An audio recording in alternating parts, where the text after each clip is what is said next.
Bonjour et bienvenue dans Destination Week-end. Aujourd'hui, direction Stockholm.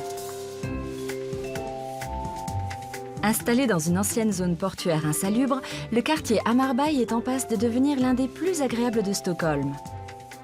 Sorti de terre à partir du début des années 90, il a été entièrement pensé dans une optique de développement durable. En Suède, les pâtisseries anciennes font leur grand retour et sont même très tendance. Au café ou dans les salons de thé, les gourmands sont de plus en plus nombreux à venir déguster les recettes sucrées d'antan.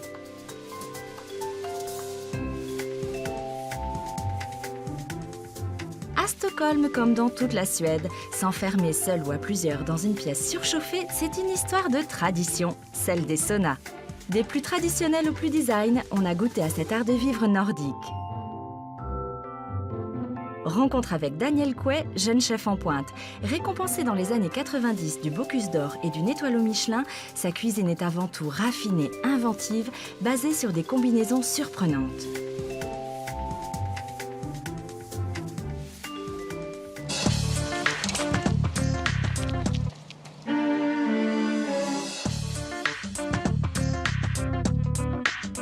Ole Sirène habite le quartier de Hammarby depuis 4 ans. Un quartier moderne au bord de l'eau, mais surtout un quartier écologique, le quartier écolo de Stockholm. Un mode de vie très engagé, mais surtout très étudié. La première raison pour laquelle nous avons emménagé à Hammarby, c'est évidemment pour sa localisation. Le quartier est à la fois près du centre-ville de Stockholm et près de la nature et de la réserve naturelle. La seconde raison se justifie par l'ensemble des démarches de ce quartier, par ses idées sur l'environnement. Le quartier est construit de manière écologique. Ici, on sait que l'on vit dans un environnement sain.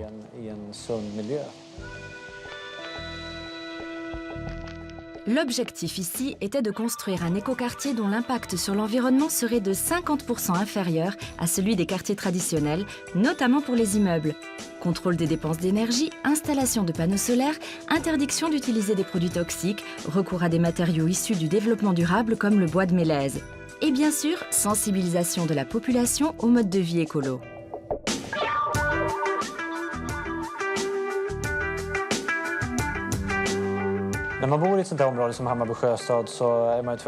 Lorsqu'on habite dans un quartier comme celui de Hammarby, on est obligé d'adopter un certain mode de vie.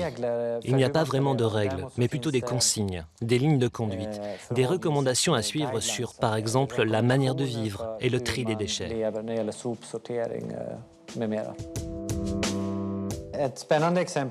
Le bon exemple, ce sont nos déchets alimentaires que nous faisons décomposer. Nous les conservons dans des sacs de maïs biodégradables.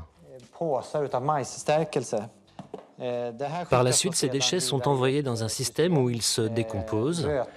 Ils deviennent du compost que l'on peut ensuite répandre sur les champs.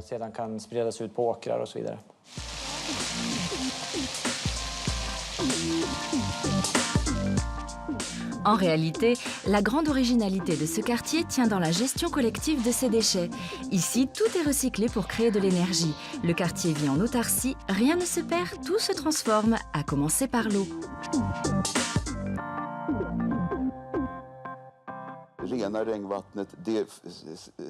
L'eau de pluie propre est récupérée puis reversée dans le canal. Les eaux sales, comme celles des toilettes, sont conduites vers la centrale d'épuration où elles sont en partie transformées en biogaz.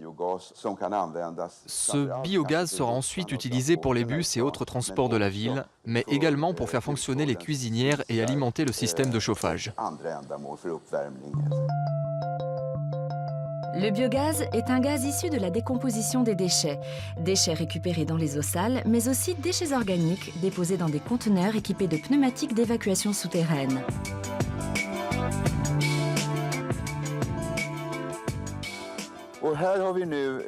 Ici, nous avons des aspirateurs à déchets qui traitent d'une part les déchets organiques dont on peut faire du biogaz ou du compost. Ici, nous jetons les journaux puisqu'ils permettent d'en faire de nouveaux. Enfin, nous avons les déchets domestiques qui sont ensuite brûlés, comme ce gobelet. L'avantage de ce système, c'est de permettre l'aspiration des déchets vers la grande rue. Cela ne nécessite donc aucune voiture poubelle pour le ramassage des déchets, comme c'est le cas dans les quartiers traditionnels.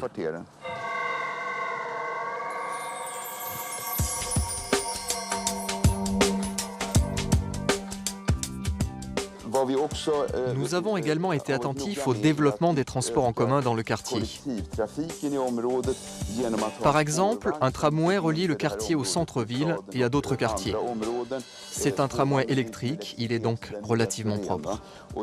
Nous avons ensuite des bus qui fonctionnent au biogaz et qui permettent également de relier le quartier. Et nous avons aussi un pôle voiture.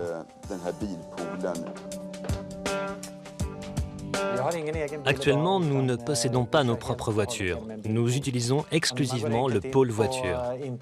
Il suffit d'aller sur Internet et de réserver une voiture. C'est très simple et cela ne prend que quelques secondes.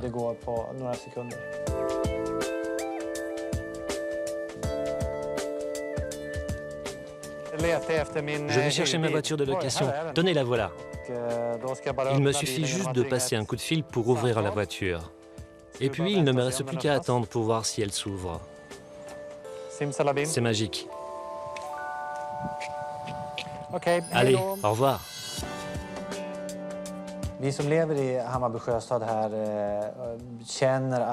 En tant qu'habitants de Hammarby, nous sentons que nous contribuons à une amélioration de l'environnement, même si ce n'est qu'une toute petite pierre dans l'édifice. Si Hammarby n'est qu'un phénomène modeste par rapport à l'ensemble des problèmes climatiques actuels, nous avons néanmoins le sentiment qu'avec de petites actions, nous pouvons contribuer à de grandes choses.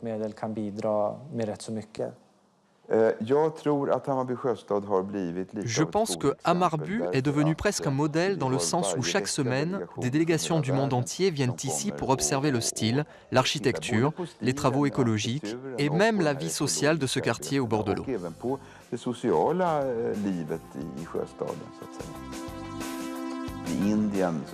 Les Indiens sont également venus étudier notre manière d'utiliser l'énergie. Cela les intéresse beaucoup et un projet très similaire à celui de Hammarby est en cours de construction aux environs de Shanghai.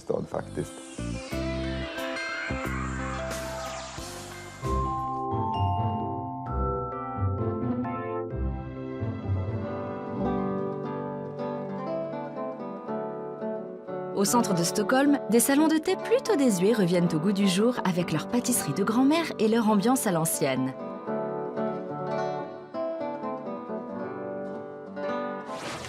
Centre de Stockholm, 8 h du matin.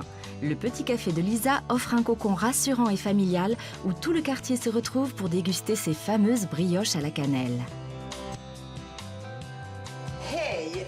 Bonjour. Vous êtes chez moi dans un petit café qui s'appelle Lisa's Café. Mes clients demandent mes brioches à la cannelle et quand ils arrivent vers 14h30 et qu'il n'y en a plus, ils sont bien tristes. Je me sens un peu comme une maman pour tout le sud de Stockholm. C'est Lisa qui crée l'atmosphère. C'est la raison pour laquelle on vient ici. Elle blague avec tout le monde, c'est elle qui mène la danse. C'est comme à la maison ici. Ça se voit aux petits détails, comme à Senap par exemple.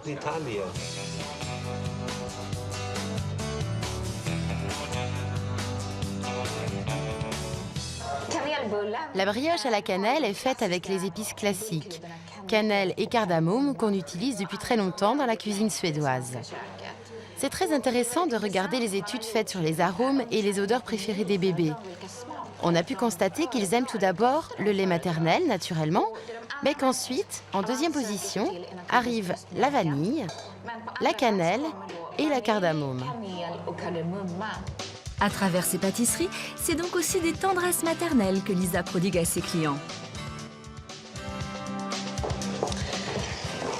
Maintenant, je suis en train de faire des brioches à la cannelle. Il faut de la farine, de la cardamome, du lait, puis j'étale la pâte et ensuite le beurre. On doit en mettre beaucoup, ça va être bon. Maintenant, je saupoudre de cannelle.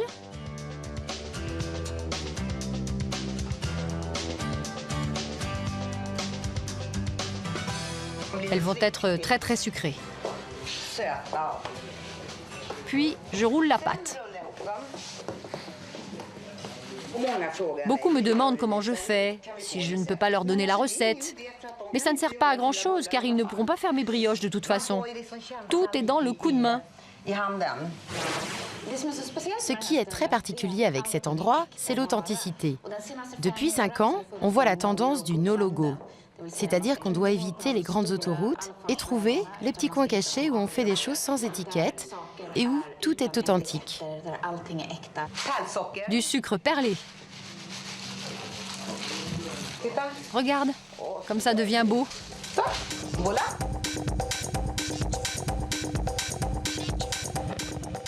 Changement d'ambiance chez Vetoketan, un salon de thé hyper traditionnel. Ici, l'ambiance est très sucrée et délicieusement rétro, et c'est ça qui change tout. Bien sûr, mes biscuits dromars sont les meilleurs de Stockholm. Je fais ce métier depuis 13 ans et je fais des dromars presque tous les jours. Faire des dromars, c'est une vieille tradition.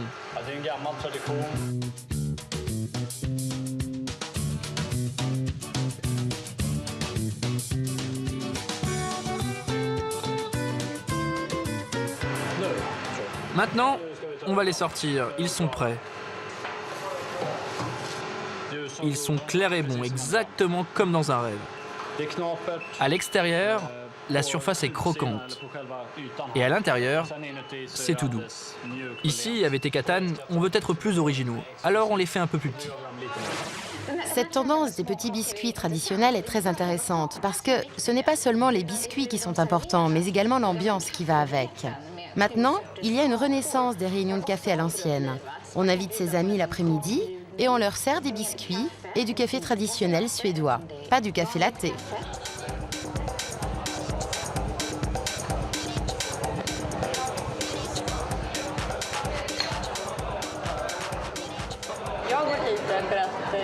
Je viens ici car j'aime bien l'ambiance. Je pense que ce qui a été démodé est redevenu à la mode. Ce n'est pas très tendance d'être tendance en ce moment. Tout le monde veut avoir son propre style. On recherche la qualité. On ne recherche pas à être en vogue. C'est également une réaction contre le café à l'américaine, les grandes parts, les brioches immenses, contre le gigantisme. Le café suédois représente la modération. Il s'agit d'un goûter et pas plus. C'est avant tout un moment de partage.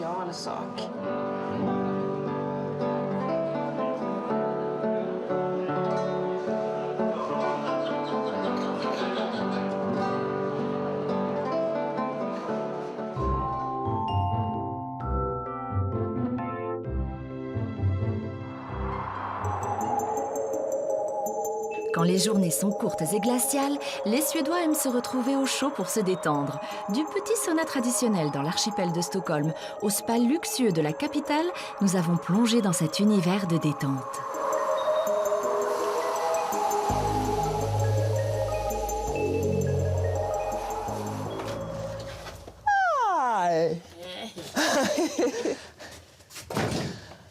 Il fait pas chaud aujourd'hui, hein?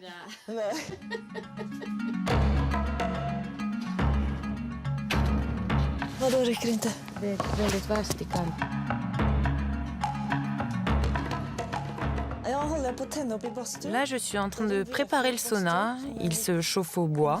C'est un sauna finlandais.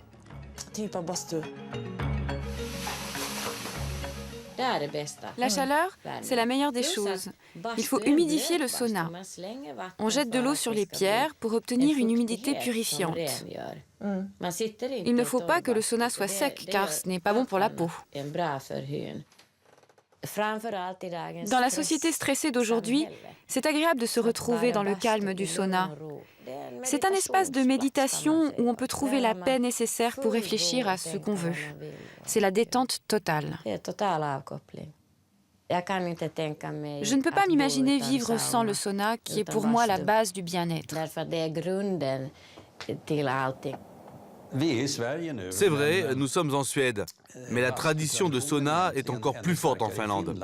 C'est parce que la Finlande et la Suède étaient autrefois un même pays. C'est donc naturel que nous ayons aussi une tradition de sauna en Suède. Si on retournait au XVIe siècle, on verrait qu'il y avait des bains publics à Stockholm dont les petites cabines rappellent le sauna actuel. Au XVIIIe et au XIXe siècle, dans les régions les plus proches de la Finlande, chaque ferme avait un sauna. Et c'est toujours le cas aujourd'hui.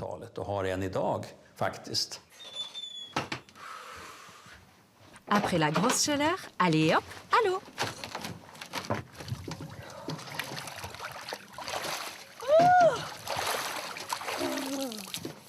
Vous vous sentez comment? Très bien. C'est maintenant qu'on se sent bien. C'est le meilleur moment. Pour certains, c'est presque un test de virilité. Il faut supporter une forte chaleur et ensuite sortir dans le froid, se baigner et même se rouler dans la neige.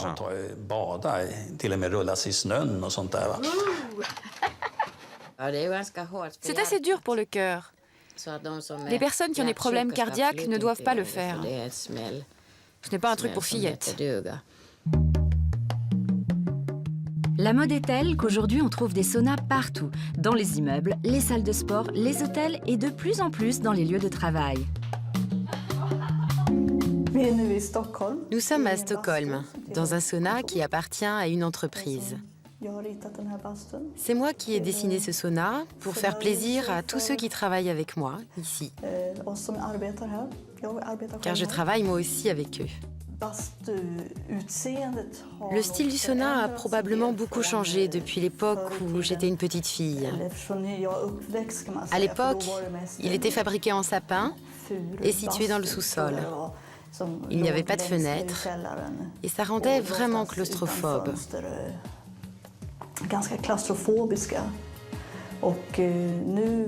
Et maintenant, grâce à un verre d'une plus grande capacité d'isolation, nous pouvons construire des saunas avec des grandes fenêtres.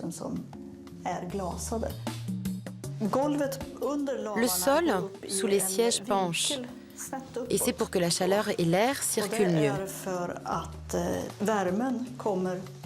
On fait attention au bien-être, à la détente, et le sauna peut aussi servir de lieu de rencontre informelle.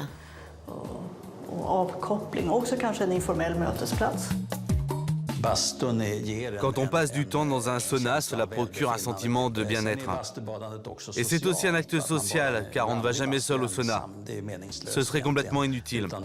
Au contraire, on y va avec ses amis, sa famille, ses parents proches.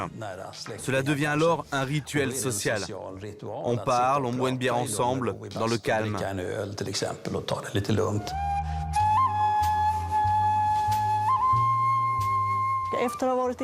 Après avoir vu un sauna de bureau dans le centre-ville, je vais vous montrer un sauna que j'ai dessiné pour un établissement de conférences et de thalasso qui s'appelle Hasiluden Yasuragi et qui est situé pas très loin de Stockholm. Ici, on peut se détendre, au maximum.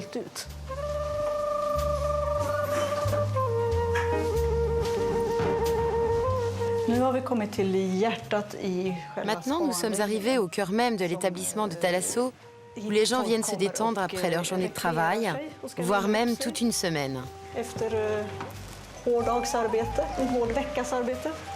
Ici, c'est le design et le confort qui priment. Avec des fenêtres rondes, des couleurs sobres et des matières naturelles, Camilla a marié l'architecture japonaise du spa avec le design suédois. En matière d'art de vivre, les deux cultures se rejoignent. C'est un sauna plutôt traditionnel, mais qui a été mis dans un contexte qui le rend luxueux.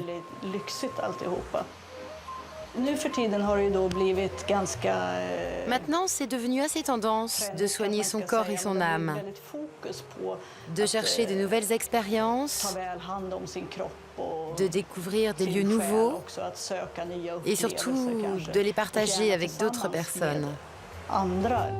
Grâce à l'évolution du sauna vers un lieu plus confortable, les Suédois peuvent désormais marier le plaisir du corps au plaisir des yeux.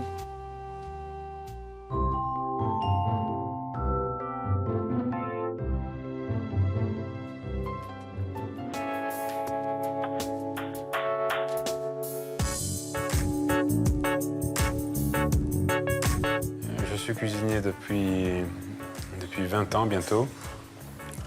Au début, je ne voulais pas être cuisinier, je voulais être dessinateur. Et j'ai commencé à faire l'école de pub.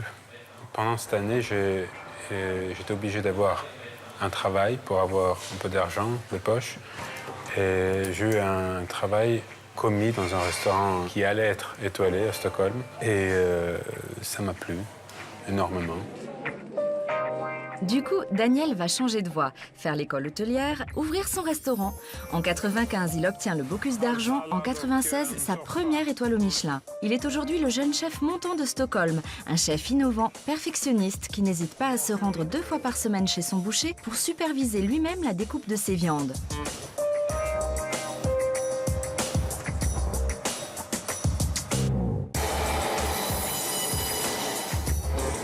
Ici parce que les règles en Suède sont beaucoup plus compliquées que l'autre part. Ça veut dire que je n'ai pas le droit de découper la viande en cuisine.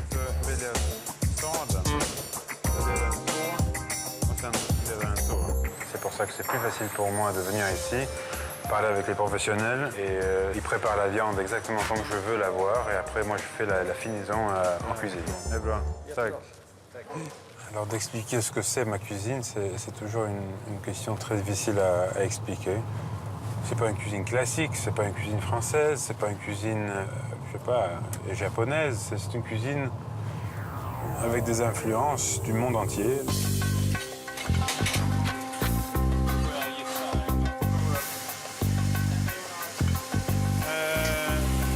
Anton, Ekman, on a 2 menus, un traditionnel, un innovatif. Ça, c'est le menu traditionnel avec les œufs d'ablette, qui est le caviar de Scandinavie, l'or de la Scandinavie. Et des fois, je préfère ça au caviar normal. Ça n'a rien à voir avec les surgelés. En forme, le poisson, il est plutôt comme une sardine. C'est un goût salé et croquant. Ça, c'est l'entrée innovative. Le pâte à negra avec le réglise et melon. Puis c'est un veau vitello tonato, veau et thon. Et c'est une combinaison très italienne. Mais on va le faire à notre façon avec du fenouil et du pamplemousse. Ce que je recherche au niveau saveur, c'est la combinaison entre le sucré, l'amer et le salé. OK. La cuisine suédoise traditionnelle, elle n'est pas très large.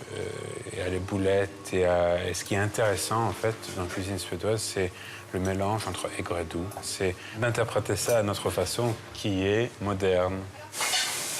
J'essaye pas de faire une cuisine pour quelqu'un. Je fais ma cuisine que j'essaye que les autres ils aiment. À force de faire des menus, de faire des plats, on a un tas de choses dans la tête, on a des combinaisons qui marchent ensemble. Des fois on peut pas toujours expliquer puisque je fais pas la cuisine El Bouilli ou Eston Blumenthal. Eux ils savent par exemple qu'il y a un produit dans le céleri qui va très bien avec ça et ça. Tout ça je connais pas. La seule chose que je connais c'est les saveurs.